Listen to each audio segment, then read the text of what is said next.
Tommy at alone.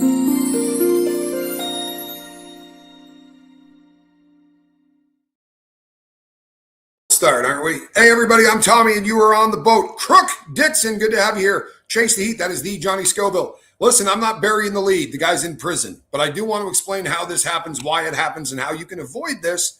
The number of comments that people left on Diddy videos that I did that said, hey, he's not in prison anymore. That's a bummer. Debbie, good to have you here. Listen, this kind of BS is going to run rampant, right? The Desi Do, good to have you here. Laura Lou, what's happening? This is going to continue. We live in a day and age where clicks and views are a really big deal. I also would like to do a huge shout out, right, to all of the people that have been hitting subscribe, taking the time to hit the like button is really kind of changing the dynamics of the channel. I appreciate all the new subscribers. I really do. It's kind of touches me here. I'm a YouTuber. I never said, honestly, 4,000 videos. I probably said hit the like button and the subscribe button for about 5 videos. I'm going to continue to do it because apparently I'm a YouTuber. So is my brother, the Johnny Scoville. He's been telling me to say this for probably a year. So I don't do this very often, but my older brother is right. And if you've never gone over there, Johnny eats the hottest things on planet Earth. Literally kind of the Babe Ruth of eating ridiculously hot things. You should check it out. It's kind of frightening actually to watch. And there might be a few videos of me over there getting really hurt and vomiting and all kinds of fun stuff. Eee. So here's the deal. This post on X, the platform formerly known as Twitter, the post was put up by a group of people that call themselves Hoops, something or other. Let me see here. Hoops Culture. This talks about primarily they started out talking about basketball, but they started to get into kind of doing posts that are satirical or posts that are just simply lies, and they get an awful lot of clicks. This one has gotten over 12 million. And what it said was it had a picture of Sean Diddy Combs, and it said missing from prison. Didn't have a question mark or anything like that. It got 6 million views day one, or clicks, people that looked at it, and 6 million the next day, right? It is hard to lose someone in federal prison. Now, I realize that I literally just did the entire video in the first 30 seconds, but stick around because there's some Diddy news coming up on this that isn't misinformation that might be interesting to listen to. Examples of other posts that these people have done that got crap loads of views. One was Diddy transfer to Suge Knight's facility.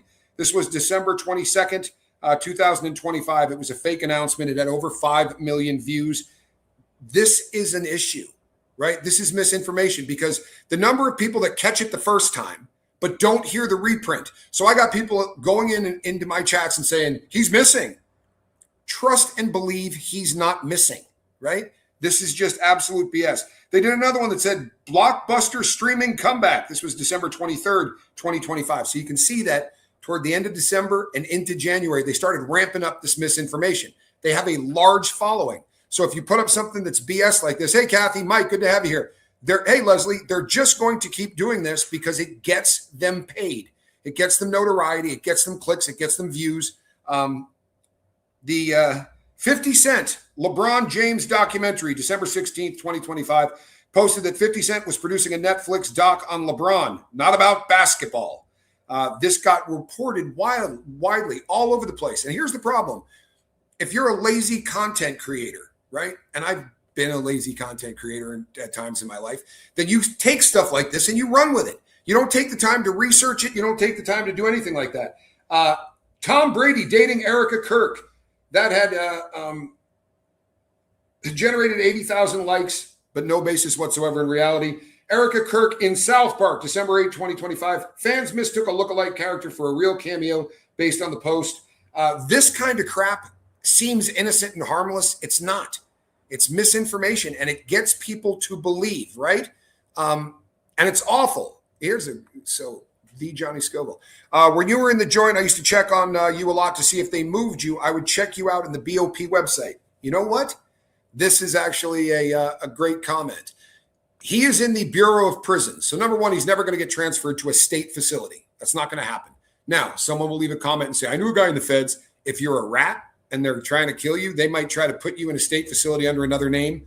But regular inmates don't get transferred outside of the feds, right? That just doesn't happen. It's clickbait, and they make money on clicks. Yeah, it's exactly what it is. But Johnny Scoville really makes a fantastic point. And here's what it looks like. Check this out. Somebody's been doing a little homework around this campus. Check this out. So I did this right before I went live. I went over to check out the BOP. It's kind of small, isn't it? It's bop.gov, right? And if you look at the top of that, it'll tell you the time. I did it about 5 minutes before I went live. I put in the name Sean Diddy or Sean Combs. He's aged 56. He's black. He's a man. And they pull up this information at the very bottom. If you can't read that, it tells you the prison that he is in. It will literally just tell you the facility that Diddy is in. You can do that anytime you want. When they move an inmate, if you look and he's not on there, it's because he's being transferred from one facility to the next. So if they put in a transfer for you, they're not going to update that till you're already out. Maybe 5-6 hours later, you're going to disappear from the computer. You're going to reappear the following day when you show up into your new facility. But that is up to date daily. If Diddy gets moved, if he's missing, I promise you that the bop.gov website is going to show you that. The world is turned upside down. I don't trust Combs news unless it comes from a federal prison ex-con who I know vetted the info first. What a kind thing to say. Hey, Jeannie Hansen, glad you're here. So here's the deal on this. No lie, right? I'm part of the problem. I am. I was averaging 25 or 30,000 views a video when I was talking about Diddy, and it almost put me out of business. Not because people revolted, but because I got revolted at myself. When the stories just started getting insane, I was on panels with people, listening to them give stories that I knew when I heard the story the first time, it was completely different. But they have to keep upping the bar and upping the bar and upping the bar because it has to be more sensational than the last guy that's talking about Diddy, or you're not going to get any clicks, right? I'm not, the site is www.bop, as in Bureau of Prisons, .gov, www.bop.gov.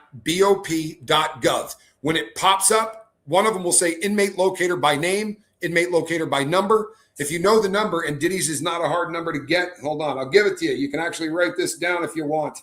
All of this stuff is public information once you're an inmate. So his register number is, are you ready, everybody? The register number is 37452 with a dash 054. That 054 number is a designation. The designation is where you got busted, right? So if you got busted in the Southern District of New York, you're going to have an 054 back number, they call it, right? That's the locator for what part of the country you're on. So the 37452, but you say it all at once. When they go, what's your number? You say 37452-054. If you're out of Utah, those last three digits are 801. If you're out of Nevada, it's 048. And you get to know these while you're in there, and you can look at somebody's register number. And if you guys are in the same car, those last three digits probably match up, right? All of the guys who are 801 are going to sit at one table. All the guys who are 054 are going to sit at one table. But once you have his number, and if you have a wrench, maybe put that up there so that people can see it.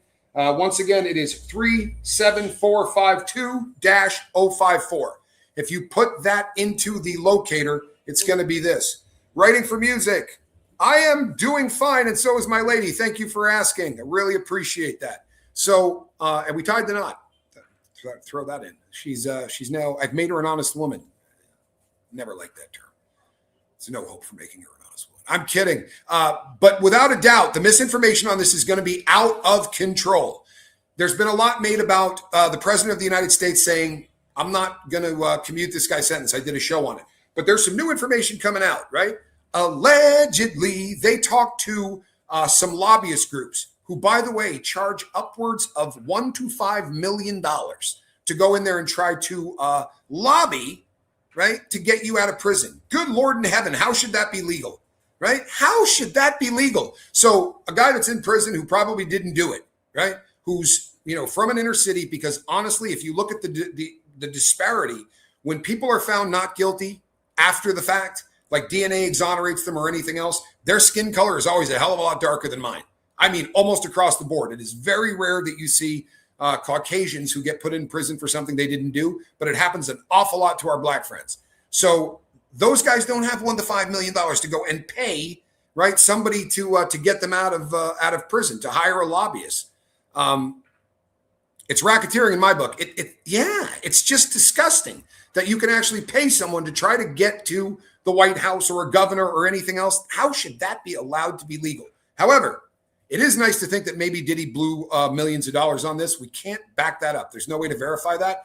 And I'm a little suspect. And the reason I'm a little suspect, and this kind of bums me out, but we found out how the president got the letter because it was not mailed from Fort Dix, right, to the White House. I assure you, if you mail a letter that has his little register number up written on the envelope, it's not going to get to the president, right? It's just not going to get to the president. So it was delivered by hand from Iron Mike Tyson. Put a 2 in the chat if that bums you out. I was a huge Mike Tyson fan. Back in the day, I loved watching Tyson fight. There was nobody that fought like him. He came running out of that corner like if he didn't knock the guy out in the first round, they were taking away his money. He was just an animal to watch fight. And he's funny as hell on the Hangover movies. Tyson is just an entertaining cat, and I like him. He did a one-man show on Broadway, which takes huevos to get up on stage and do that. I think he's a very interesting cat. But he delivered by hand Diddy's letter to the president. Yes, we do.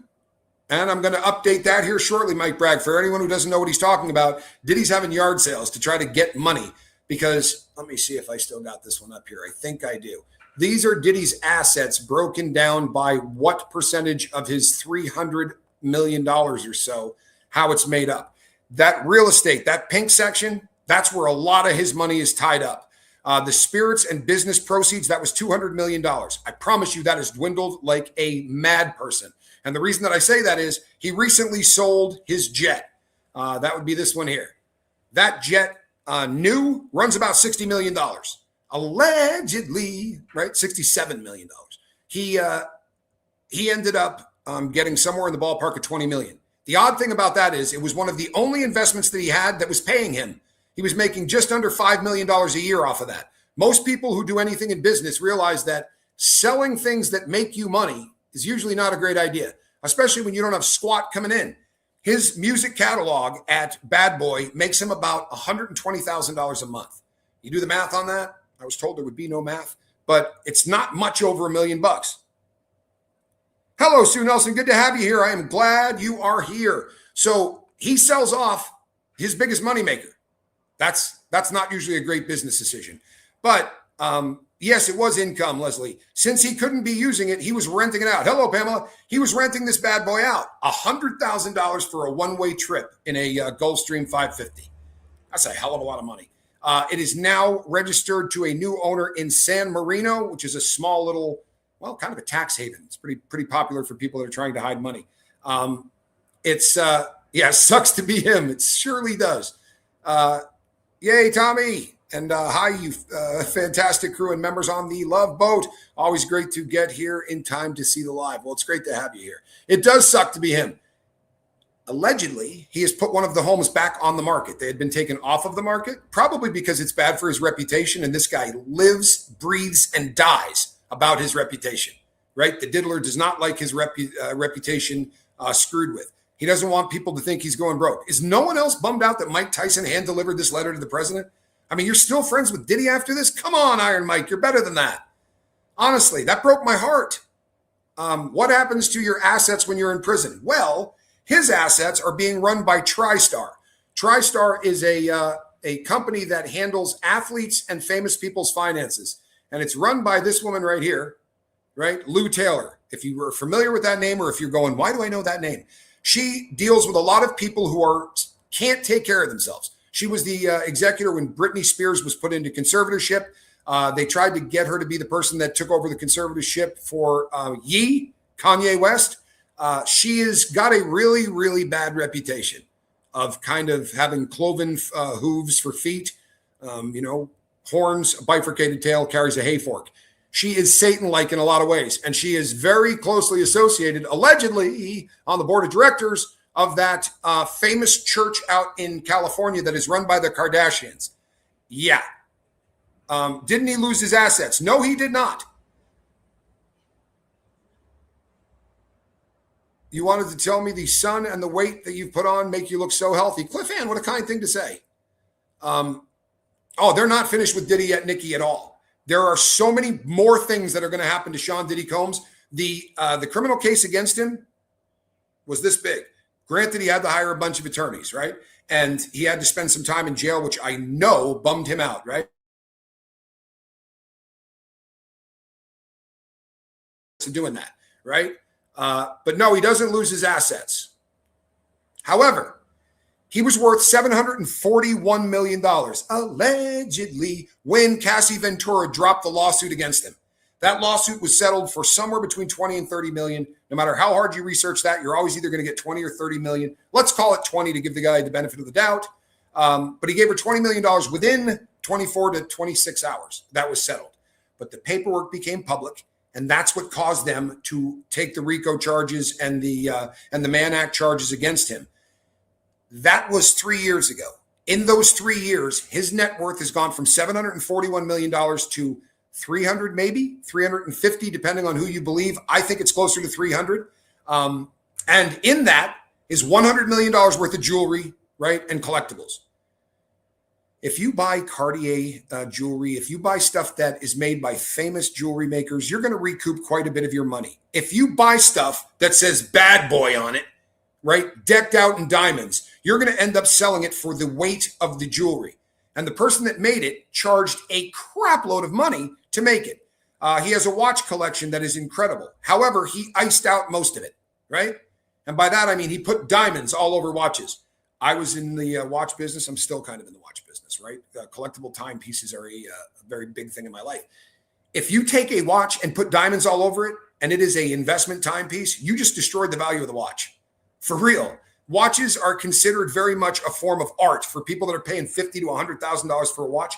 There are designers of specific watches who became world famous for being incredible designers, right? Gerald Genta, probably the most famous of all of them. You don't want to see his art taken away. All of the angles on the watch and all of those things that's an aesthetic. You cover it with diamonds, you don't see that. So you buy a watch for $100,000, you pay $50,000 to put the diamonds all over it, or $30,000 to put the diamonds all over it. The watch is now worth $40,000. Stupid, right? So he may have $100,000 worth of watches, meaning he spent, right? I'm sorry. He has $1 million worth of watches, right? I'm sorry. He has over $1 million worth of watches. Those watches ain't going to be worth $1 million. They claim that between jewelry, watches, and collectibles, he has $100 million, right? You're not going to get anywhere close to that out.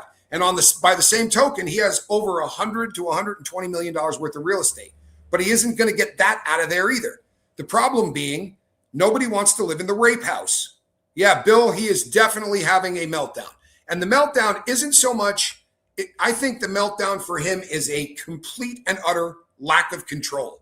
This man lives for control. Pamela says he has no taste. I agree with you. There are also seized asset police auction sites they sell on and brag about how much police made. So I'm confused about assets. Okay, here's the deal. If Diddy had lost the RICO case, they could have then started going after assets, right? Depending on what you're charged with. So one of the great examples of this would be Bernie Madoff. Bernie Madoff stole more money than anybody ever, right? Like that was just unbelievable amounts of money. And he had a lot of very expensive art. He had cars, he had watches. Those kind of high assets seizures don't go to the same kind of police auctions. They will have an auction at Sotheby's, right, in New York to get rid of all of the stuff that those big name cases. And then all of that money that comes in doesn't go to the cops. It goes to the people that got screwed by Bernie Madoff. And the courts figure out that, okay, so you lost $1 million, you're going to get 100,000. I mean, it sucks, but that's kind of how it goes down. I don't think that Diddy, this is a good comment. I don't think Diddy has the capacity to think that he did something wrong at all. I don't think he's built that way. I think that the man is pure evil. And, that this is something that I think I need to say every single time this comes up. But Diddy allegedly is a rapist. And allegedly he's a serial rapist. He's also a serial abuser of women. And it is one of those situations that don't confuse this with sex. People go, he had all the money in the world, right? He was a rock star. He couldn't have sex with somebody. He had to rape him. It isn't about sex. It has nothing to do with sexual desire. It has to do with control. It has to do with domination. It has to do with sick, bad wiring shit in your mind. But it isn't about sex. And Diddy's desire to control people put him in the absolute wrong industry, right? He had the ability then to make people, force people to do things that they didn't want to do, things that go against everything that they believe in. Grandma Amy, you're not that late. It's all good. If you just got here, Diddy is still in prison. He hasn't gone anywhere. That viral hoax, it was literally a hoax. They did it because they thought it was funny, allegedly. They did it because they knew it would get 10 million clicks, 10 million views, and that pays money. That's why he can't wrap his head around being in prison. He also can't control the narrative. When he was on the street, he could be talking to 5 different PR firms. He could be talking to attorneys. In prison, you're talking like this. And every 5 minutes, hey, Lisa Trimble, every 5 minutes, somebody says, this call is being recorded and monitored. And there's a difference between recorded and monitored. When I was still being a bad guy, I was on the phone talking to somebody and I was like, hey, I'm buying a pair of shoes in here, right? Shoes. So I need you to send money to this person's sister on the street so I can get I didn't finish the phone call. And they were in there going, you, come here. I got a phone shot, a 300 series shot. I lost 14 days of good time. I lost my phone for 3 months. They listen. And I'm a nobody. I promise you they're listening to every single call that Diddy makes. And Lisa Trimble nailed it, right? Diddy, hubris, massive amounts of hubris. I think that this is probably legitimate. It certainly is with Epstein, right? Now, Diddy absolutely was filming people, and I'm sure that he was using it as blackmail. I think more often than not for artists that he had. I mean, you look at some of the deals that these people signed where Bad Boy gets 90%, they get 10. Bad Boy owns all of the rights to the music. Like, these are the kind of deals you only sign if they got pictures of you doing things that you don't want those pictures to ever come out. And a lot of the people that are suing him, male or female, say that he was forced to perform sex acts in order to make this happen. So how much time will he do? Half of the minimum plus 6 months. What is that, 2 years? He's not going to do half of the minimum. This is federal time. So he's going to do 85% of the sentence. That works out to be in about 56 days or something coming off of his sentence annually. Now, is he eligible to do less time? He is under the First Step Act. There aren't a lot of people getting any love under the First Step Act. He has also already screwed up and had 2 shots. They're kind of like write-ups, but in the feds, they call them shots. One was for alcohol. He lost good time. He lost more than half of the good time he was going to get on his first year in there. And I assure you, he's going to lose more good time. It is very difficult to not lose good time in prison, especially if you're being an idiot. And his defining characteristic is that he is an idiot, right? Yeah, you don't get parts, political offices, or fame unless you're controllable. Yeah, it's exactly right. They want the ability to put people in there and control them, make them do the things that they want them to do. The music industry's been doing it forever. The music industry is a Ponzi scheme. It's less so now because artists can just stream to people. They don't need record labels like they used to.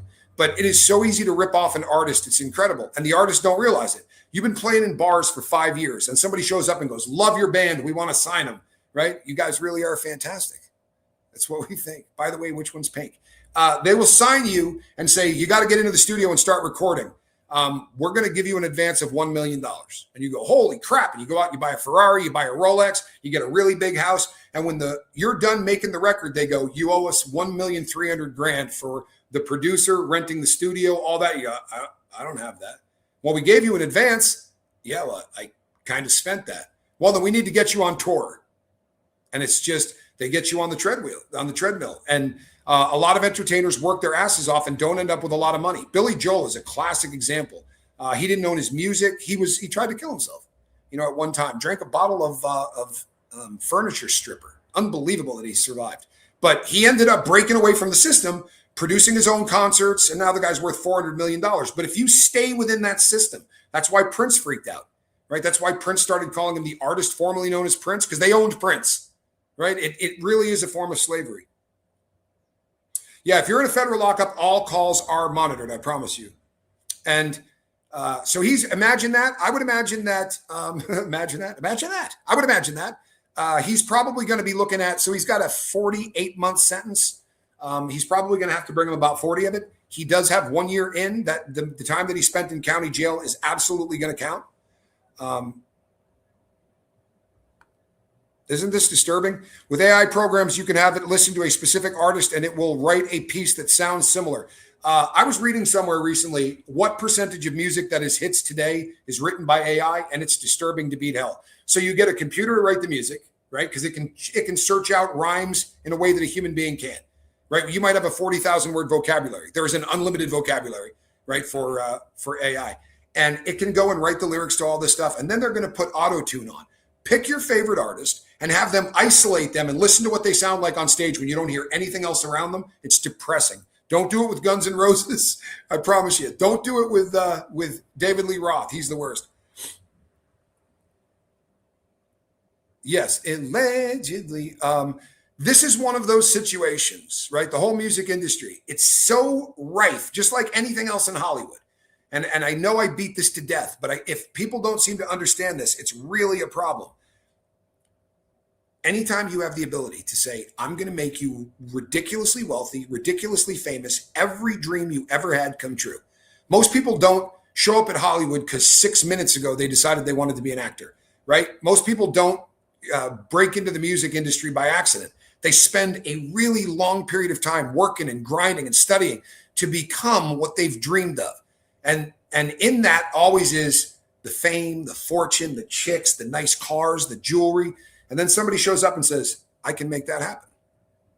I can sign this document, right? I can put you on a 5-album deal today. You're just going to have to get on your knees and give me a mouth hug, right? Male or female. And you're sitting there going, well, everything I ever wanted. I probably knock this out in 5 minutes and it's over, but then they own you, right? It's probably on video. And it becomes one of those things where there are artists that have been passed around, right? This is not even debatable. I'm not going to say who they are because I'll end up sued.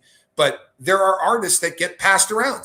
You know, they sign a contract and go, yeah, listen, we'd like to put a big tour on, but so-and-so wants to meet you. And you might want to, do for them what you did for me. It's a disturbing thing that we've built. And unfortunately, it happens to kids as well. Well, holy hell, would you look at this? Would you look at this? People, this is a friend of mine, like as in a human being I know personally. Jim Webster, good to have you here. Hit the like button. This is a good educational content show.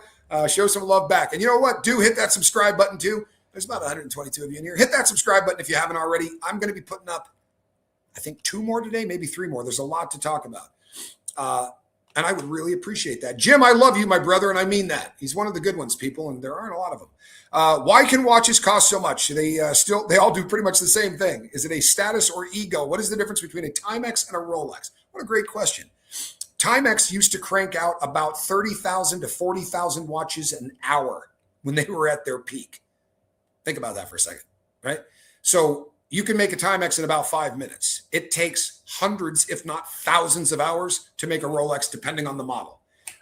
They are what is called an officially certified chronometer. And what that means is they go to a center called the COSC. I'm not going to try to pronounce it because those are all Swiss words, but it is a center about horology. So the watch goes out there. And if they say this watch is waterproof, and they don't say proof, they say resistant now because that's a law, but they'll say it's water resistant to 3,000 feet.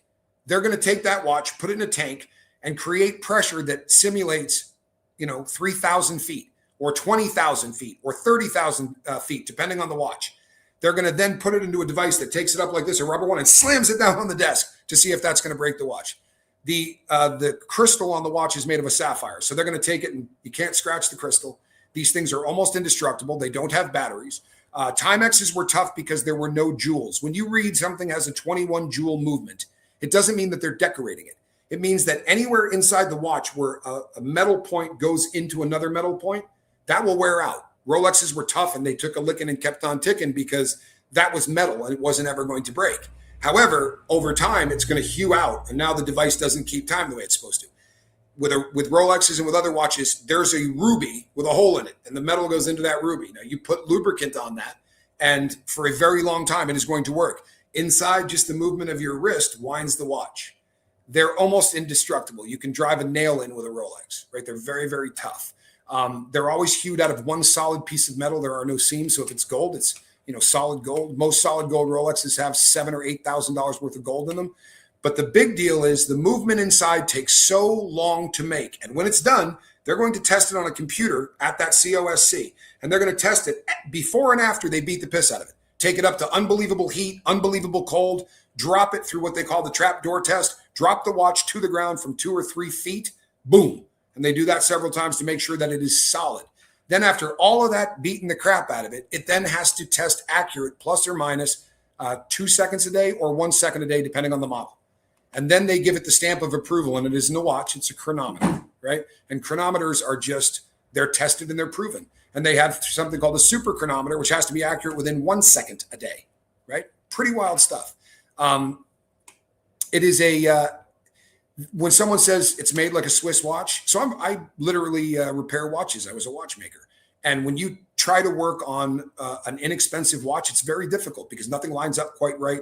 Rolexes fall back together. They are so beautifully engineered. And I have watches in my house right now that are 250 years old. And they do exactly what they did 250 years ago. I don't have to hold them on a shelf, right? Like an antique. I can actually use this thing, walk around with it. There's nothing left like that. What is built today that is going to be running in 200 years and doing exactly what it's supposed to do, right? It just isn't going to happen. Yeah, I have some Rolex diving watches that are absolutely unbelievable as well. But this is that is one of the few things that is built truthfully, indestructibly, and just they're made to last forever. You know, probably one of the best watches ever built is the Patek Philippe. My friend Jim has one. The Patek Philippe. And their one of their slogans is, you never own one of these. You're taking care of it for the next generation. My Rolex dive watch was passed to me by my father. You can continue to pass these things on. It is really, Grandma Amy, Swatch watches. You remember those from the 80s? Swatch is now the largest watch company in the world. They've bought out 50 other brands. Swatch is a powerhouse. They own Omega. They own a lot of really good watches.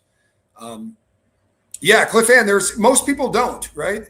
Your grandpa was a watchmaker, and I just learned more from you. Oh, what a nice thing to say. Where did my love of watches come from? Same place as yours did. When I was about 10 or 11 years old, I got my first Swatch, and I could get it wet. I could swim in it. I used to say to my dad, this thing does everything your Rolex does. And then I got a big scratch on the crystal, and my dad said, I will never have a scratch on the crystal. My crystal's made of sapphire. And one day it stopped working, and I said to my dad, I don't know what the hell happened to it. He goes, you probably need to replace the battery. And I saed, when do you replace your battery? He said, these things don't have batteries. So I started going to thrift stores and buying women's watches, old ones, Bullovas, for $5. You know, back in the day, you could get them for nothing. You know, grandmothers would just dump out drawers and take them to the Goodwill. And I started taking them apart, trying to put them back together. Ruined a lot of watches. And then I got good at finding out what watch was great. And then one day I went to a store and I walked in and I said, hey, how much is that right there? And the woman said, well, it doesn't work. She's like, you know, so how about $12? I sold that watch for $6,700 and I was hooked. So I started buying watches that did not work and repairing them. Breitlings make great watches. Breitlings are made in Switzerland, but there are a lot of really good German watch companies. That's another place where they make amazing watches. But most great watches are made in Switzerland. And we'll tie this into the story that I'm talking about. Diddy has an amazing amount of very expensive watches. Sadly, he has destroyed most of them. And if I had to go out on a limb, I would say he threw out the boxes. And this may sound stupid as hell, but if you have a watch and you have the box and the paperwork from that watch, it is worth about 25% more than if you don't have the box and the paperwork. If you have the box, paperwork, sales receipt, inner, outer box, they call it a full set, it can be worth 30 to 40% more. And these investment timepieces, if you put them up against the S&P 500, watches outperform the S&P 500 across the board, if you don't put diamonds all over them, by about 30% since the 80s. Absolutely cripples them. Rolexes don't go down in value very often. I had a watch years, it was solar powered. Yeah, there are a lot of watches that actually do that. My argument has always been, if an electromagnetic pulse hits and nothing works on this planet, my Rolex will still keep time. It is made with precision, not accuracy. Truth be told, Rolex keeps time within 1 second a day. That's pretty damn impressive, right? 2 seconds a day, 1 second a day, depending on the model. And it's plus or minus. So if you understand the watch, if it's running 2 seconds slow when you go to bed, you can put it on the crystal. It'll speed the watch up. If it's running the other way, you leave it face up, right? But they test them before they come out, and you get a sheet of paper that says, on its side, this is what it tested to. This way, this is what it tested to. This way, they test it in 6 positions. Yeah, Diddy is crying now, and Diddy should be. I promise you that all of those investments that are jewelry related, his kids are selling, right? We know right now that his kids are fighting with TriStar. That is the company that is handling Diddy's assets. And I would imagine they're running out of patience running Diddy's assets. Diddy doesn't have anything coming in. So he had to have worked on some kind of a contract with them, because these kind of companies normally will charge you 2 to 3% of what you make annually to take care of your investments and your finances and pay things out. Diddy ain't making anything. Right now, the discrepancy between what he has coming in and what he has going out, get a look at that. This is the annual cash flow imbalance right now for Sean Combs. That blue is what he has coming in annually. So somewhere between 10 and 15 million is what most of the professionals are saying Diddy has still coming in from investments, movie catalog, all that. Keep in mind, 5 million of that was coming from that jet, which he no longer owns. And the outflow is somewhere in the $45 million range. If you have an imbalance of $35 million a year, that gets very difficult to maintain, especially when you're locked up. Now, he lost half of his investments. Half, right? His net worth got cut in half over Cassie Ventura's accusation and him going to court. He has, hey, Florida, glad you're here. The amount of lawsuits that are pending with Diddy, there are between 30 and 40 that are currently working through the court system. There are an additional 60 lawsuits that are going to work through the court system. They're just not there yet. You can only schedule so many over the course of a year. The guy can't be going to depositions 360 days a year. It's really going to get ugly for him.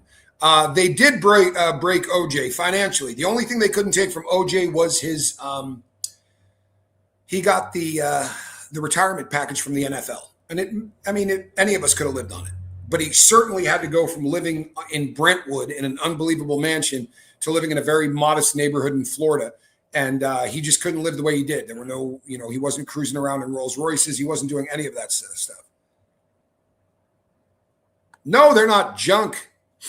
No, they are not junk. But if you really want to do that, send my girl a picture of the watch you want to get. I have a friend in the swatch business, and he can usually get stuff that's new old stock, which means that it would not have been beat on. Why doesn't his kids just go look for a job? That's a great question. And you know what? Here's the logical answer. You watch your mom and dad work, and you get the work ethic. You realize that, dad gets up every day and he goes to work. He comes in at 5 o'clock. He's tired. He sits down. He talks about his day. Mom does what she does. She may work around the house. She may have a job, but you learn that. What did Diddy's kids learn? They learn that you sit around the house, you play video games. Dad takes off. He does whatever he wants. He has massive parties where his friends come over. The place gets trashed. There's crap everywhere, and a team comes in to clean it up. He gets in trouble with the law. A team comes in to clean it up. They're going to go somewhere. They get on a jet because they're not like normal people. They don't have to fly, regular airlines. And they're not riding around in Hondas, right? They're in Ferraris. And he lived as if the money would never run out. And he could.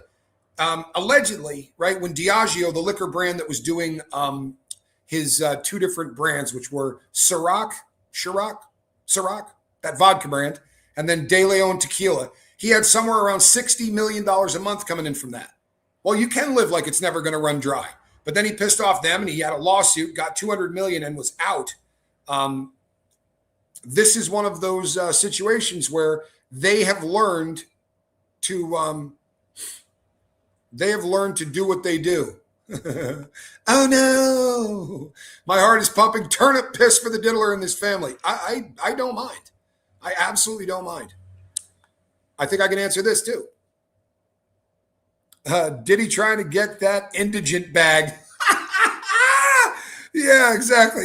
I need indigent stamps. I need indigent hygiene. Crook, that's awesome. Hey, here's why you have such little empathy. Because we watched this guy get in trouble and send someone else to prison for it. We watched this guy allegedly beat the crap out of his baby's mom to the point where she needed plastic surgery. Beat the crap out of his next girlfriend, and we won't say allegedly on that one because we've seen it on film, right? This was a guy who routinely had to have doctors come out, right, and work on this dude's face. I mean, his girlfriend's faces, because he was constantly beating on him. And this goes back to the 90s. So we don't have any kind of empathy for this dude because he doesn't deserve it. Empathy is a beautiful thing, man. Leslie says, why do the powers that be let him get busted? That's a great question. I think it got to the point where it was more of a headache to take care of him than it was to take him out. And this is a very popular theory. I can't disprove it. But his life did seem to go to hell in a handbasket right around the time that he started to mess with Diageo. DEO is the ticker symbol. A monster of a company. I mean, a monster of a company. Diddy got off scot-free, what, a dozen times, right? You know, the first thing would have been that when all of those people got killed at the celebrity basketball tournament that he had at City College in New York, he really didn't pay much for that. There were people who lost family members that got $15,000 in a payout from Diddy, and he would haggle and haggle. He's a lowlife, right? He's a lowlife, and he's been chiseling to get money his entire life. My heart usually goes out to anybody that's locked up because I've been there and it's a very uncomfortable thing. There are people that deserve to be locked up, and there are people who deserve to do crappy time while they're locked up. And that's Sean Combs. He's a bad human being. I'm not saying allegedly. This dude's a piece of shit, and everyone that knows him says that, right? I get up in the morning and I go, Diddy's in Fort Dix, right? Honestly, I take some kind of comfort in that. And there's a decent chance. Look, one lawsuit got him that court case. That was just Cassie Ventura and what she did. Once that stuff became public and everyone got a chance to read it, prosecutors went, right? If 100 more lawsuits go through, what do you think we're looking at? What do you think that's going to do to this guy's finances? I've run it. I've run so many different models. If he wins this percent, it always comes back to being somewhere between a low end of 300 million in legal costs and settlements based on settlements between 1 to 20 million and taking an average between the two, right? Doing all of that. This is going to break him financially. And he should have already filed bankruptcy. If he had his feces together, he already would have done it. I don't think pride will allow him to. So I think he'll keep yard sailing it. It was absolutely ludicrous to get rid of your biggest moneymaker. He was making $5 million a year off of that jet. He's making 1.3 or 1.4 or something off his music catalog. All of his really old stuff he sold off already. And he is also, it's a great comment. Warner owns so much of that catalog anyway. Diddy doesn't even own all of Bad Boy. And if you go to Bad Boy in New York, it's boarded up. It is a default label at this point. They're not making music or doing anything else. And when Diddy gets out, part of the terms of his release. So in the federal system, when you get out, you go on probation. In the state, you go to probation instead of going to prison. In the feds, you do prison time. There is no parole unless you got arrested in the 80s and you're what they call old law. Those people keep coming back up for parole. Diddy is not under the old law. So there's no parole in the federal system. You do your time, you get out, you go to a halfway house for 6 months, right? And then what you end up having to do after that is, in most cases, 3 years of probation. Judge Rune Subramanian said, we're going to give Diddy 5. So he's got 5 years of probation after he gets out. That means piss tests. That means going to classes for domestic violence. It means going to classes for drugs. And I'm not talking about once in a while, right?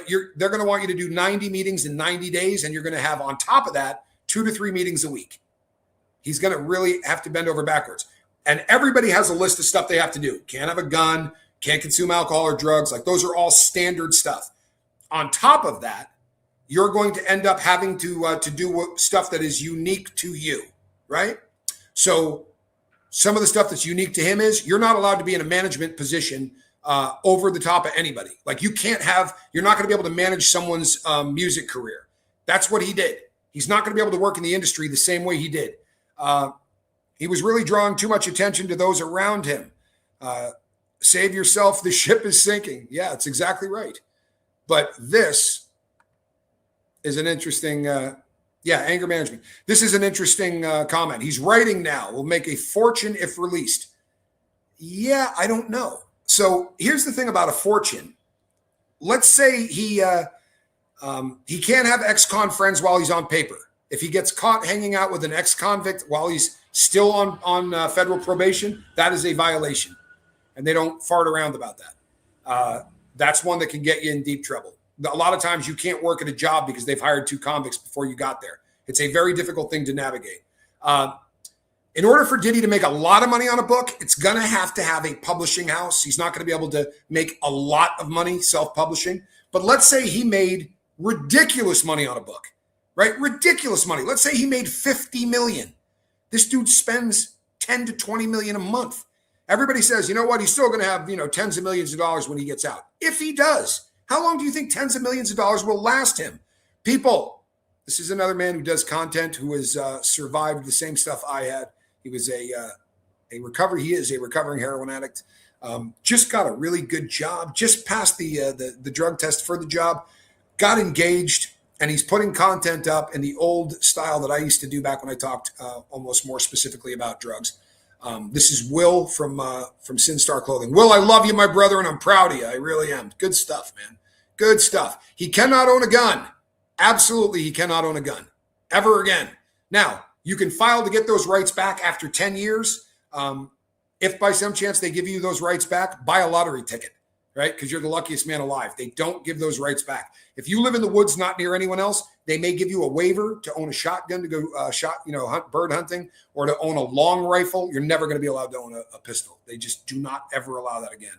You also can't have a bulletproof vest. You can't have if they catch you with a bullet in your house, you're going back to prison. So you have to be very, very careful. They're going to come out to his house and do a walkthrough on his house at least once a month. With some inmates, they do it twice a month. They don't warn you until they're pulling up the driveway, right? They literally will be pulling up the driveway and call you, hey, I'm here. Could you come to the front door? It's really a tough situation. But I don't think there are going to be a lot of publishing houses that want to grab that book, unless Diddy wants to name names of all of the stars that have been at his parties. If he wants to say, this woman was there, right? Or this guy was there and he was with a 15-year-old. If he did a tell-all, but he would have to admit who he is to write that book. I don't think Diddy is capable of taking any responsibility. So the book would be, I didn't do it. No one wants to read the I didn't do it book from Sean Combs. I think it's going to be very difficult for this jackass to write a book and actually have anybody care. It's like the public speaking thing. I don't think there's any chance he's going to work as a public speaker and actually make any money at it. Where are his unmarked guns? Why wasn't he charged for that? It's a really interesting question. It really is an interesting question, and I can't give you a decent answer. I can give you some possibilities. They may have been in there looking for things other than that. They may have been in there with it. Sometimes a search warrant will say you're specifically looking for X, Y, and Z. If you find something else other than X, Y, and Z, you may not be able to prosecute. But there seems to me to be a lot of stuff they didn't prosecute on. When they arrested him in New York, there were big bags of 2C, pink cocaine. They didn't charge him for that. There were guns with obliterated serial numbers. That's a serious thing to the federal government. They don't like obliterated serial numbers on guns, because normally you're not doing that for a good reason. You're doing that because you stole it, or you're doing that because you plan to drop it at a crime scene and you don't want it traced, or you're no good reason on God's green earth to get rid of a serial number, right? So there is a chance that that's one of the reasons. There's also a chance that there are very few places that lift obliterated serial numbers off of guns. This is a very sort of high-tech process. You're not getting rid of a serial number. They have ways to use like spectrometry and whatever to look through the metal and see where there are indents, and they can always pull that serial number back. But there's a long-ass list waiting for those guns to go through that process. It's difficult. It's time-consuming. And they do it with guns that they think have bodies on them. Diddy's, in spite of the fact that he's famous and all of that jazz, he would be really low on the list. There are stories of guns that take 2 and 3 years before they can lift the serial numbers. They might be waiting to see what if those serial numbers are going to come back to anything dirty, right? If they have a body on them, if they've been used in a crime, if they can say where it's stolen from. There is a chance that this is still going on. Leslie says, did you say there were chemicals in the baby oil? I did. I don't think I was right. I don't think I was right. I really, this is why I stopped doing true crime for almost 11 months. I really got wrapped up in this shit. And it's very difficult not to. When there's a feeding frenzy going on, like what was going on with Diddy, there are people that I was super into the Diddy universe. I had a show that I was doing out of Great Britain every week there were sometimes we had 13,000 people in the chat. This was a moneymaker, Diddy. You get wrapped up in trying to be the first person out. Now, huge major news agencies reported that there was stuff in the baby oil. I, without a doubt, said it first. I don't know whether or not the people picked it up because I did, or if they got the same email I did. I got an email from someone that said, I have credentials. This is what I do, and I'm going to leak a story to you. I'm 100% sure I got manipulated. At the time, I didn't give a shit because I got a lot of views. But I sort of stopped doing true crime because I didn't want to be that person. Now I'm having a lot more fun sort of debunking. Some of the people that I worked with when the Diddy universe was cooking do 2 or 3 videos a day on Diddy. That's really rugged, right? That's just coming up with shit to talk about for a paycheck. And I really don't want to do that. Hold on 1 second. I just saw a terrible comment. Let me see if I can find it again. I almost bet Daddy's watches were not expensive, but most were fake. Oh, Diddy's watches. No, here's the thing. I'm pretty good at that. In fact, I'm really good at that. Diddy's not wearing fakes. There are people that are. There's a lot of influencers that wear fake watches. And if you're good at it and you get a decent picture of the watch, you can blow it up. And usually you can tell that there are things that are really hard to fake, even on the good ones. Diddy's wearing real watches. He absolutely is. I've administered meds by putting it on lotion. It had Ativan, Benadryl, Halidol. Yeah, you absolutely. I'm doing well, Mimi. Good to have you here. So I don't know whether or not, for real. And these days, I'm not going to say anything if I don't know.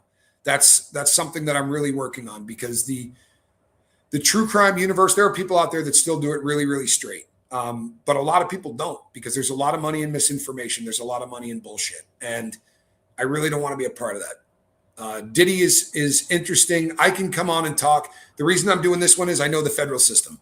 And a couple of things. Man, ain't nobody going to disappear from the federal system. There are escapes every week in the BOP. They are from idiots that get put in a camp and just walk off. Because at a federal prison camp, which Diddy is not at, they misinform this all the time. Does Fort Dix have a camp? Yeah. So does Victorville. It doesn't mean that anybody, the camps are there for super, super low custody inmates, people that are usually no threat whatsoever. And they're there so that when you lock down the whole facility, you still have to cook, you still have to clean, you still have to have a plumber, and you can't do that during lockdown because the inmates do the cooking. The inmates clean the clothing. So during a lockdown, they'll have a camp right there, and the campers come in and cook in the kitchen, run the laundry, do all that. You're not going to have cops doing it, I promise you. I'll stick to my Timex. It takes a licking and keeps on ticking. You know what? I bet I have 30 Timexes, maybe more. They tend to be rare ones. There are Timexes that are worth 10, 20 grand now.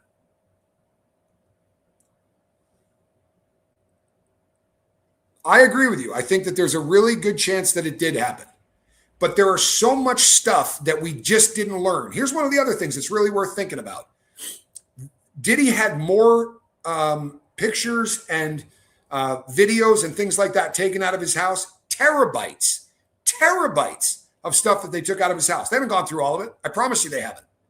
It's that would have been an exhausting process. And Mark Agnifilo had a really good idea. And the good idea was, we want a speedy trial. Inmates have a right to a speedy trial. No inmate asks for it, right? But if the prosecution has more info than they can go over in 6 months, then you go, we want a speedy trial. And that was the fastest trial I've ever seen in my life in the feds. Like nobody goes to trial within a year. They fought like hell to do that because they didn't want to give him time to continue to research this case. If a prison should give salt lick in food, saltpeter, yeah. They if there's anybody they should be giving stuff to that to keep him from from partying, it would probably, or getting aroused, it should probably be Diddy. The satanic stuff is scary, but my gut says it's real. No documentation. Get a look at the tattoo on his back. For a Christian, that's a really odd tattoo. Get a look at it. In fact, you could probably do an image search and get a look at it. There's also an awful lot of smoke around this dude doing some really odd ritualistic shit.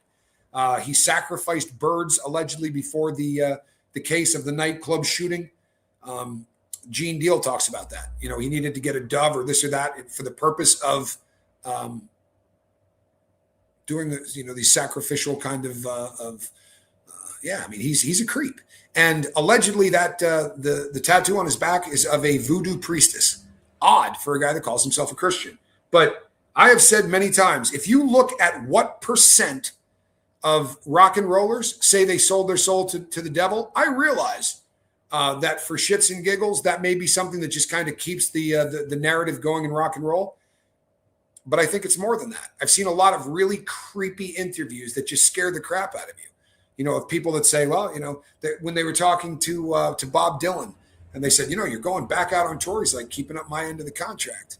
And they said, surely your music contract has to be over by now at your age. He's like, that's not the contract I'm talking about.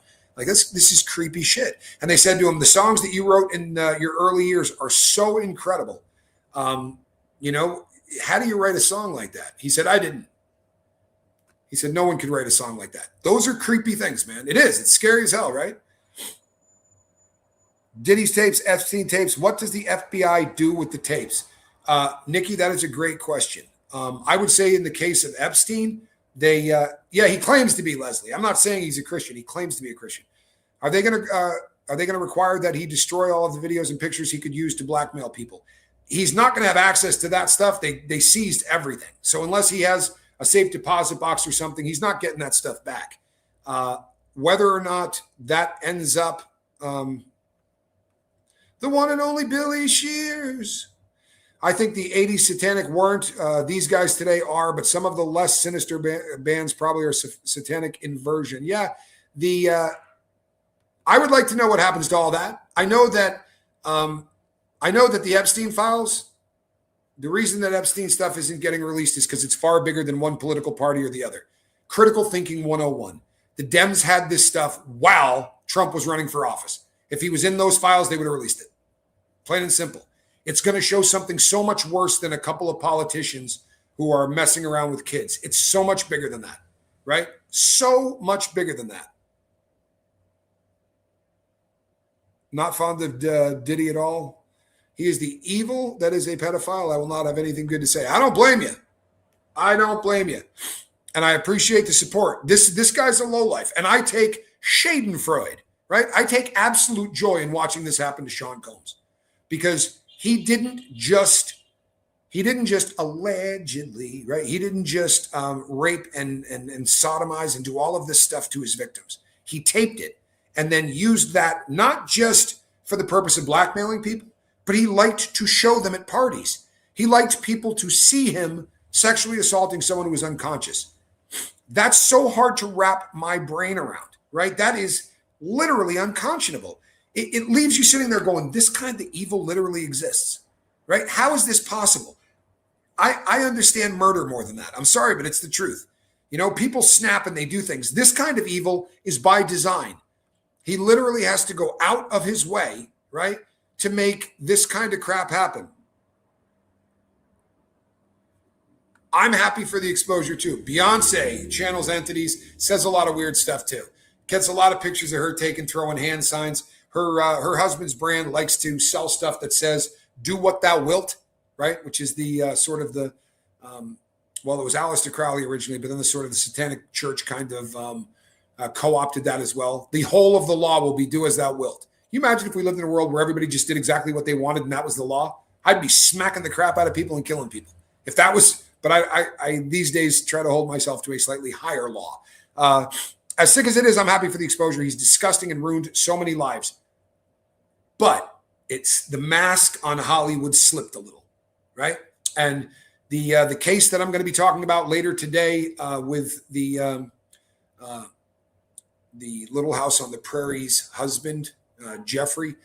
Is it Jeffrey? Good Lord, I'm doing too much true crime. Busfield. Can't think of his first name right now. And F.U. Aleister Crowley. Jeff Lynne is absolutely amazing, isn't he? He is. I mean, his music is off the hook. Going down to the crossroads, the original origin of the rock and roll myth of selling your soul to the devil started with a guy named Robert Johnson. And that was the whole, like, if you ever hear the song going, the crossroads, that's what it's allegedly about. He went to the crossroads and he let Satan tune his guitar. And as the myth goes, when he left, he had no ability to play the guitar. When he came back, he could do things with it that no one on the planet could do. I let karma take care of it. If I did, I'd be in jail. Yeah. Well, here's the good news. Karma is taking over. This is a great question. So if you've never seen the shows that I do on the Jesters, I absolutely believe that their initiation usually requires something sexual. Allegedly, that's how that goes down. And I guarantee you that it's either videotaped or photographed. And allegedly, the person being brought in has to wear a blindfold. So you don't know if the person that's giving you a mouth hug is a woman or a man. He wrote a billion songs, but it was Styx, just the name alone, right? The River Styx. Dirty Timothy, thank you. It's Timothy is the guy's first name. Aleister Crowley heavily influenced Led Zeppelin, particularly guitarist Jimmy Page, who was a devoted enthusiast, buying Crowley's mansion, Boleskine House. He also had, somebody put up a link. If you got a wrench, put up a link to some of the Jester videos that I've done. He also had a bookstore that just sold esoteric stuff. He bought everything he could get that had anything to do with Aleister Crowley. He absolutely is or was a devotee of him. It's an odd situation. It really is an odd situation. It's a bummer.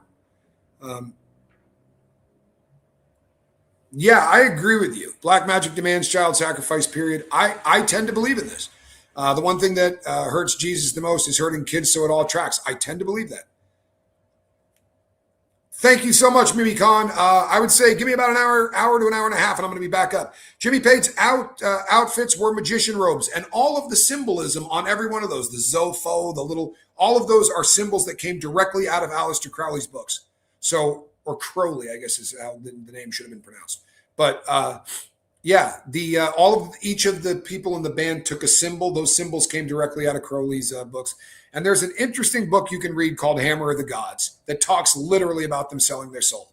And although they said I would take that book with a grain of salt, they never came out and said, that's ridiculous, we didn't sell our soul. So who knows?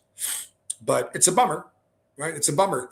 But rock and roll is evil. I'm sorry it is. I love the music, but good Lord, the things that have gone on in rock and roll, right? For real. You can talk about so many bands. Red Hot Chili Peppers, right? The lead singer of the Red Hot Chili Peppers has had so many girlfriends who weren't old enough to have a learner's permit. It's disgusting. Jimmy Page toured with a girl that was 14. The Motor City Madman, Ted Nugent, right? Openly was dating a girl that was underage and talked to her parents about it. Said, wouldn't you rather have her with a rock star that wasn't doing drugs than one of those guys out there that's crazy? I mean, it is so accepted. If anyone else did this, they would have been doing time. Aerosmith, Steven Tyler. You can just keep going on forever. And these guys get passes in ways that other people do not, right? Famous people get away with things that there's a very famous story about Nicolas Cage, where the pilots on an aircraft let him into the cockpit because he was famous. And he got on the microphone and basically started telling the people that they couldn't control the plane. Like, it caused mad panic. And when the flight landed, the police came. They didn't arrest them. Charlie Sheen was on that flight as well. You think that there's any chance in hell if that were me or any of you that we wouldn't have gotten arrested? I remember once trying to go to the Bahamas right after it was my freshman year in college. And as we're walking through, how they say, is there anything in your bag? Did anybody pack anything? One of my friends, not very bright, said, I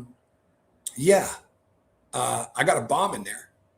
And the entire time we were in the Bahamas, he was in jail.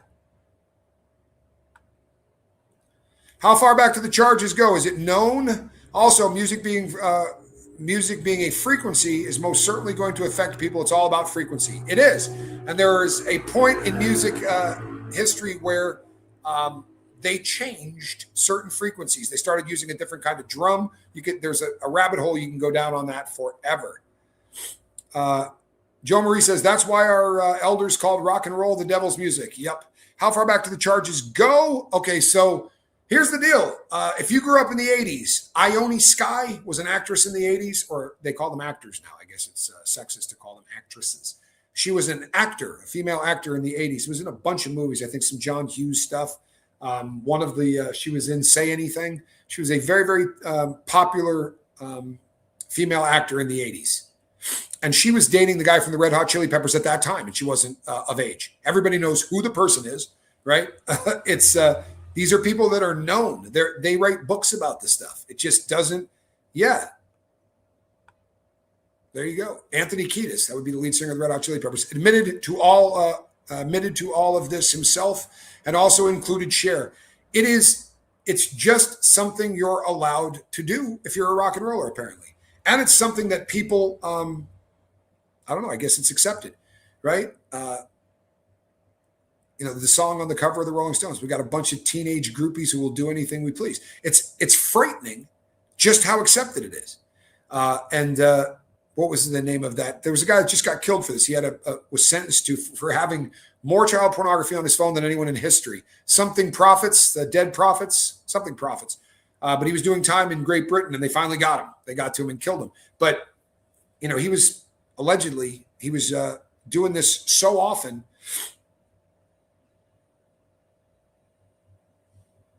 That's right.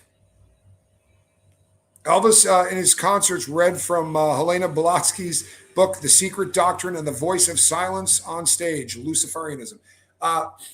You just have the symbolism in rock and roll. There's a lot. I've done some shows on this in the past, but it's just a difficult thing, because whether or not it's real, whether or not it's not real, there are people out there that believe it.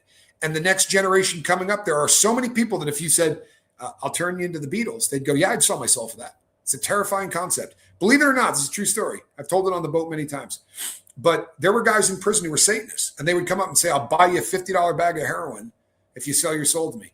And I remember a guy coming up, I had just hit this yard. He goes, hey, man, what kind of drugs do you do? And I was like, why? He's like, because I'll buy you a bag for your soul. I go, no, I'm good. And he goes, your soul's not for sale? I go, it's not even for rent. And if you ask me that again, I'm going to beat the ever-loving... Anyway, look what happened at Travis Scott's concert. Travis Scott allegedly is also a person who is or was under the care also of Lou Taylor, allegedly, and has had some problems with it. It also makes sense that they don't want to die. Wouldn't you want to live forever if you sold your soul to the devil, or thought you did, because we can't do that, actually? It's just a frightening concept to me that it's just so accepted that people, even the younger generation coming up, there are people that wear it on their shirts. There are people that seem to be proud of it, right? It's just ugly. And I think P. Diddy exemplifies this stuff. And it's, there are so many people who are around him who said that there were, he'd put black robes on and do these weird kind of rituals, or put red robes on and do these weird kind of rituals, even if it's for show. I've told this story before too. I was backstage at a concert with 3 really hardcore heavy metal bands. Typo Negative was one. The Hoodoo Gurus, I think, might have been one, or that may have been a different concert. It was Typo Negative. It was... It might have been the Hoodoo Gurus. And the third one was Pantera. And there were people, we got backstage because a friend of mine was selling cocaine to everybody back there. And they were passing around a little silver chalice, and everyone's taking a pull off of it. And he passed it to me. I said, what is it? He goes, blood. I go, are you shitting me? And I'm like, is this like, what, it's wine or whatever? He's like, no, it's really blood. I was like, here, have a good night. Are you kidding me? Right? And I was a degenerate. Like, why would you do this? Like, honestly, whether it's just symbolism or anything else, why in hell would you do this? But there have been people that was a pretty good point. Younger people have been influenced by all of the desensitized, and they think it's cool, and they think they'll never die. Yeah, there's something to that. And speaking of programming and being desensitized and things like that, there is an absolute abundance, like you've never seen, of pedophile hunters, predator poachers, all of these people. And I do kind of enjoy the content. I love seeing those guys kind of get their comeuppance. But it makes you wonder, has there always been this many freaks out there trying to meet kids? And most people go, yeah, of course. Science doesn't back that up. There's always been a certain segment of the population that has bad wiring. Now, there are people that normally would not have done stuff like this, but they start looking at porn when they're 8, 9, 10 years old on the internet. And it just keeps ramping up. And then they look at bestiality. And it gets to a point, just like any other drug, where there's no shock value. There's no endorphin dump. There's none of that stuff anymore from looking at even halfway normal pornography. And they just sort of eventually start going down that road. And it's frightening to me that we can turn people who maybe never thought of that into people that want to look at that. We got to be really careful on what we look at and what we allow our kids, our nieces and nephews, our grandkids. These are conversations that people need to have because there's no coming back from that. Like well, I just wanted to look at it. Well, you're just going to prison where guys are going to try to kill you, and you're going to be a registered sex offender for the rest of your life, and nothing will ever be the same for you. It's frightening. Ted Bundy said, without exception, everybody that was locked up with that did the same kind of crimes, was addicted to porn. He did. He said that in multiple interviews. He said it on his last interview, and I think that whole last interview you got to throw out. I really do, because almost everything I think he said in that interview was bullshit. But he definitely said that violent pornography was something that really sort of turned his crank, which is frightening. Laurel Canyon by David McGowan. I read that book. It's Slow Nation Destroyer by Design. I agree with that too.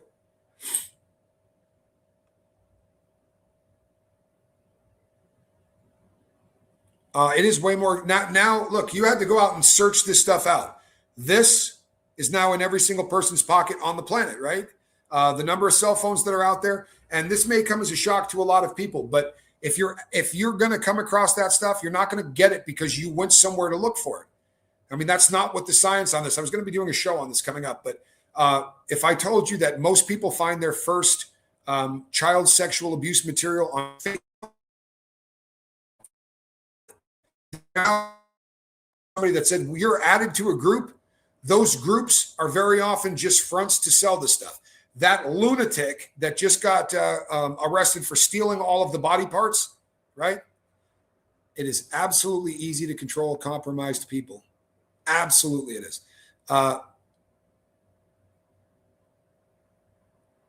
Lisa Murphy, I'm glad that you survived Hollywood. Most people don't, honestly, in one way or the other. But you get added to these groups. Those groups are just ways to move child sexual abuse material. It happens on Facebook. It happens on Instagram. It's terrifying. The guy that just got busted for robbing all those graves and selling the bones, he was selling them on Facebook. You can't control something that has 7 billion people on it. You can't. I got rid of it. I blasted all of my social media out. I'm not letting anybody program me in any way. I'm just not going to have anything to do with any of that stuff.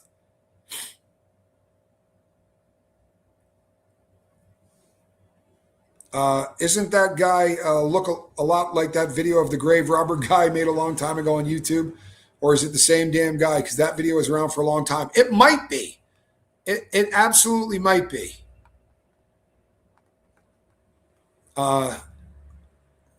Gerlach. Sorry, had to access that. That's him. His name is Gerlach. That's a tattoo on his neck. But this is the guy that was robbing all of the graves in Pennsylvania. Over 108 corpses so far. Made a bunch of money selling the stuff online. The last guy busted for it is this cat, Jeremy Pauley. He was busted and sent up to prison for about 8 years on a human remains trafficking case. This guy worked at Harvard so people donate their bodies to science so that the Harvard Medical School can dissect them, train doctors on them, things like that. This guy's stealing their organs, their body parts, and selling them to people. One of them was this dude, the ugly guy I just showed you, was one of the guys he was selling it to, right? He was selling it to this cat and a lot of other people. This is one of those things that I would have been just as happy not knowing was a business, but apparently there's a lot of people in that line of work. They look totally innocent. That's great. Grandma Amy says, we took Roblox off of our grandson's Xbox because there were pedos trying to get kids through the games. Roblox is one of the worst. Absolutely one of the worst. Celtic Sharon says, voodoo. Yeah, a lot of this stuff is used for voodoo.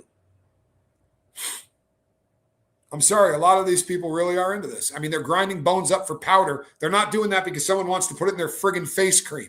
They're doing it because when they put in an eye of newt and a tail of bat and all of that stuff, right? By the prickling of my thumbs. He's evil grave robber. How did he get away with it for so long? You know what's crazy? Here's what's crazy. He started in November and was done, allegedly, he started in November and was done by mid-December, at least robbing himself. He was allegedly in the process of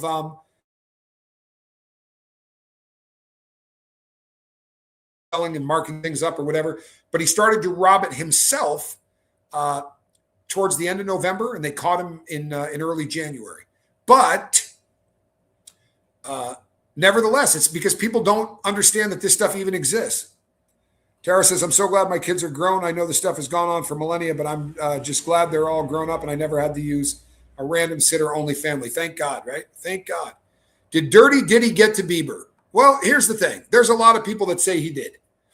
There's a lot of reason to probably assume that he did, but a lot of the stuff that you see as evidence is bullshit. And I tried to debunk this toward the end of my Diddy stay. I don't know how well it worked. But we see him when they say Diddy looks so uncomfortable. Diddy says to Bieber, hey, how come you didn't call me?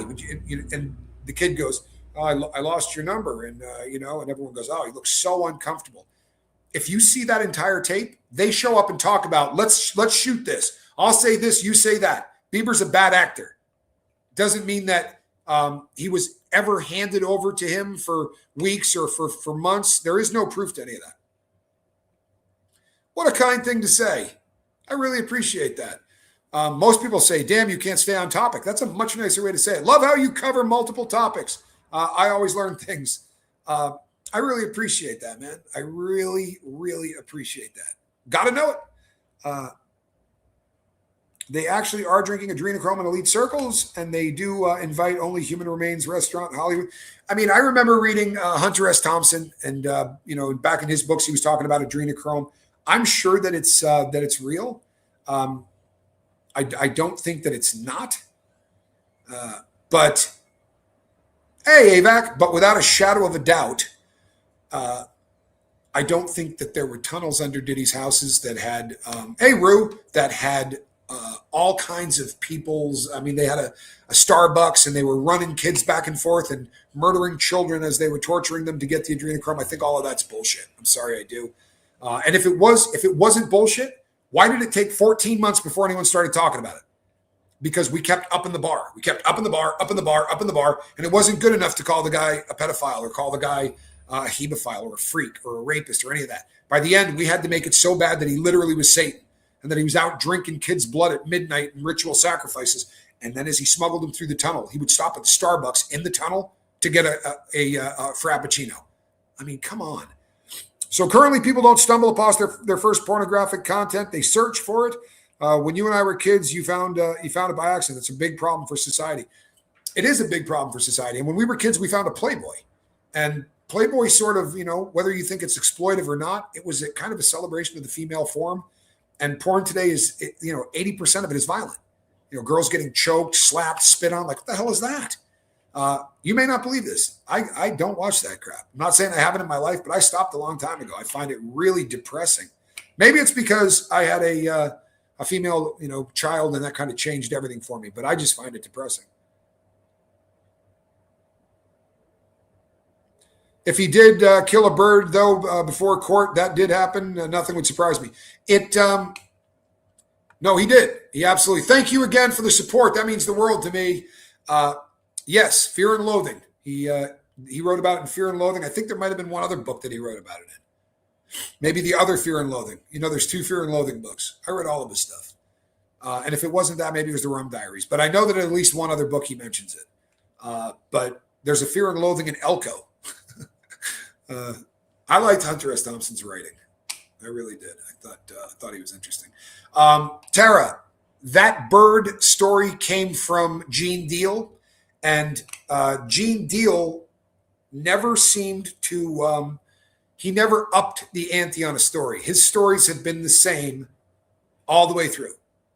And I respect the hell out of that because I spent a lot of time in the Diddy universe and a lot of people just kept making their stories better. And that's a problem. I worked in a rural gas station at 13. Cases of porn mags were in the bathroom. Playboy was mild. Yeah. I mean, and there were, I think the first time I ever saw an actual porn magazine, it was also in a bathroom at a gas station. I read Fear and Loathing when I was 15 in the 90s and never. I think he meant a child auction. He may have. He may have. say what you will about Hunter S. Thompson, that whole gonzo journalism thing. You know, he wrote about the Hells Angels. He went and rode with them. He embedded himself into stories, and he wasn't afraid to go to the dark side of town to get a story. He was very interesting to read, man. He was very, very interesting to read. Laura Ingalls isn't so pure, just saying. I'm going to be doing a show about that, so I won't mention any more about her now because that's going to be my next show. There are a few older mansions with tunnels. I think it was Soden Mansion. No, there's a lot of. Look, there's a tunnel under Diddy's mansion in L.A. It just doesn't go anywhere. You know, and when I finally saw a camera that went in there, it was depressing because people just ran with that story.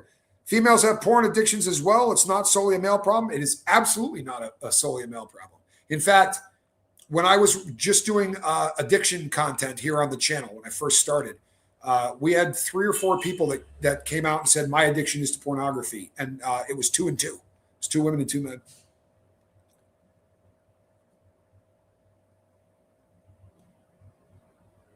Yeah, I agree with you, Tara. And there's a lot of dark stuff in there. All right, people, I'm going to have to wrap this puppy up because I'm going to have to get ready for my next show. Do me a favor. If you've never hit the subscribe button on the Lifeboat, do it. This is the coolest place on the internet. And it's not because of me. This is a shameless, the shameless part of the show where I blow sunshine up my entire audience's backside. But I have the smartest audience on YouTube. They are also the kindest. There's nobody here that's ever a stranger. If you pop in on the Love Boat, people will show you love instantly. No one's a stranger. You become part of a community that's an awful lot of fun. We talk about odd stuff. Thank you, Drunk Comments. And it gives people an opportunity to ask questions. A lot of times you can't do that. Or if you do, you're going to put it up there. No one's going to answer it. It's frustrating. These smaller channels like this, sometimes you get an ability to answer people's questions, and there's some connection, and it's a beautiful thing. I also need this support because I say rape, I say sexual assault, I say murder, I say child pornography. What else do I say? Suicide. By the way, that's like the big 5. They're not going to push my channel out because I say those things.